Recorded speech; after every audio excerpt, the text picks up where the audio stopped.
Olá para você, está começando mais uma edição do Igreja em Saída, programa que leva até você e sua família as principais notícias da igreja no Brasil e no mundo. Que bom ter a sua companhia nesta quarta-feira e, como você pode perceber, a gente continua falando aqui do Centro de Estudos do Sumaré, no Rio de Janeiro, onde acontece a 32ª edição do curso anual para os bispos do Brasil, um momento muito importante de reflexões, de partilha e de contato entre o nosso episcopado neste ano, como a gente já disse no programa ontem, trazendo como tema novas comunidades e a evangelização hoje. E para falar sobre como está sendo essa experiência, do que já foi discutido até aqui, tenho ao meu lado Dom Carlos Lema Garcia, ele que é bispo auxiliar da Arquidiocese de São Paulo. Dom Carlos, obrigado pela participação com a gente, viu? Bom dia para o senhor e conta então para nós o que já começa a ser sentido e discutido nesse encontro tão importante.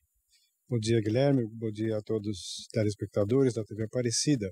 Nós estamos já na metade praticamente do nosso curso de bispos aqui no Sumaré, no Rio de Janeiro, sobre novas comunidades e evangelização. Nós estamos reconhecendo que o Espírito Santo é quem dirige a igreja, o Espírito Santo é quem envia os cristãos abrindo novos caminhos. A igreja sempre se renova e isso se nota de uma forma muito viva. Estamos vendo aqui que no Brasil especialmente, mais do que em outros países, há uma quantidade imensa de novas comunidades surgindo, né?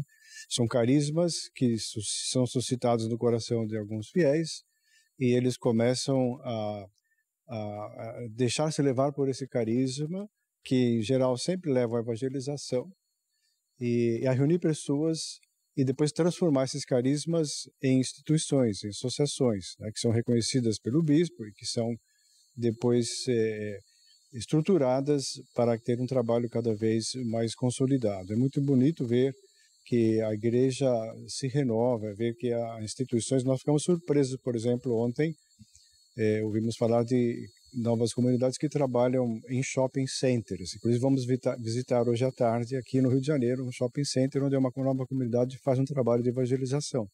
E é muito importante porque a gente pensa, olha, onde é que estão as pessoas no domingo, né? Ou estão para o shopping ou estão na praia. Então vamos ao shopping, vamos onde as pessoas estão. E também uma nova comunidade muito interessante, que eu não conhecia, sinceramente, que trabalha especialmente nas comunidades, nas favelas, aqui no Rio de Janeiro, né? Especialmente na comunidade da Maré, né? Complexo da Maré, eles têm um trabalho consolidado ali, e eu acho muito necessário, muito interessante. Então, é importante que a gente conheça essas novas iniciativas e que a gente também acolha essas pessoas, porque elas estão realmente vivendo a sua vocação batismal dentro de um caminho que Deus inspirou. E, Dom Carlos, a gente está falando dessas novas comunidades e como elas são parceiras no anúncio do Evangelho, né? Agora, queria aproveitar a presença do senhor aqui hoje, o senhor enquanto bispo auxiliar da Arquidiocese de São Paulo. Hoje é um dia festivo para a igreja, né? Celebramos a festa litúrgica da conversão de São Paulo, um grande anunciador do Evangelho, né? Como esses vários exemplos que a gente está conhecendo aqui durante o curso. Que mensagem que a vida e a conversão de São Paulo deixa para a gente nos dias de hoje? Primeiro, a primeira mensagem é a surpresa, né?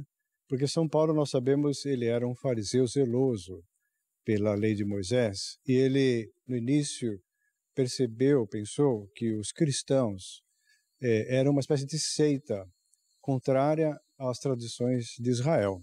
Então ele lutou contra os cristãos, ele perseguiu os cristãos, ele colocou cristãos na cadeia. Inclusive ele estava, no dia da conversão, estava indo de Jerusalém a Damasco para trazer presos todos os homens e mulheres que ele encontrasse que proclamavam a fé cristã. E nesse caminho uma luz fulgurante desceu do céu. Não se sabe se ele estava de cavalo ou não, aí entra um pouco a imaginação, mas ele ouviu uma voz dizendo, Saulo, Saulo, por que me persegues? E ele perguntou, quem és tu, Senhor? Eu sou Jesus, o Nazareno, a quem tu persegues, né? E ele perguntou, o que eu devo fazer? Muito interessante, né? A graça fundamental foi essa luz de Deus. Depois Jesus disse, entra na cidade e lá te será dito o que há de fazer. E aí Deus inspirou um homem chamado Ananias, que foi onde Saulo estava e o batizou, e o instruiu. Ele passou depois 3 anos na Arábia, no deserto, como se fosse uma preparação. E aí ele foi a Roma, encontrou o Pedro, o primeiro Papa, e começou o seu trabalho de evangelização. E ele foi, sem ser do grupo inicial dos 12, chamado apóstolo, porque ele foi quem chegou mais longe, né? Foi o apóstolo dos gentios, dos pagãos, né?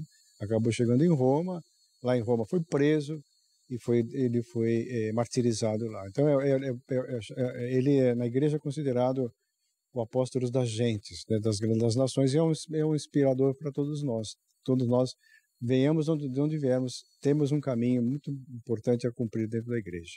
Que a gente possa seguir esse exemplo de São Paulo. Então, Dom Carlo, obrigado, viu, pela participação com a gente aqui no Igreja em Saída. É importante a gente aproveitar essa data para trazer essa reflexão também. E lembrando para quem está nos assistindo no programa que ao longo das próximas edições do programa, ao longo dessa semana, a gente continua trazendo as informações sobre o curso para os bispos do Brasil. Agora você aí de casa sabe que quarta-feira é dia de participação do jornalismo da CNBB aqui no nosso programa, né? Por isso, nosso amigo Bruno Feitosa participa agora com a gente, trazendo os destaques do portal de notícias da CNBB. Fala, Bruno. Bom dia, Guilherme. Bom dia para todos que nos acompanham aqui no Igreja em Saída.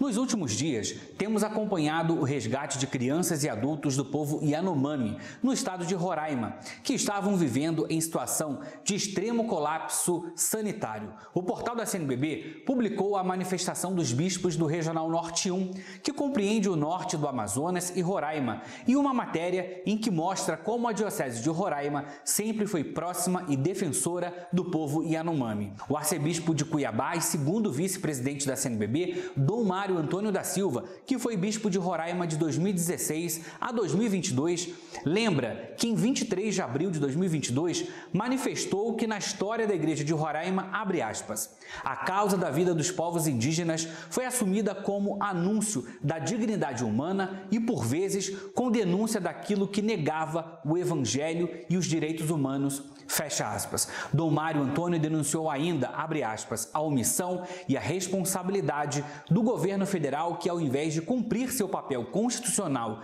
na defesa dos povos indígenas e de suas terras, patrimônio da União, incentiva as invasões e coloca na pauta do Congresso Nacional o projeto de lei que legaliza a mineração em terras indígenas, fecha aspas. A matéria completa no cnbb.org.br.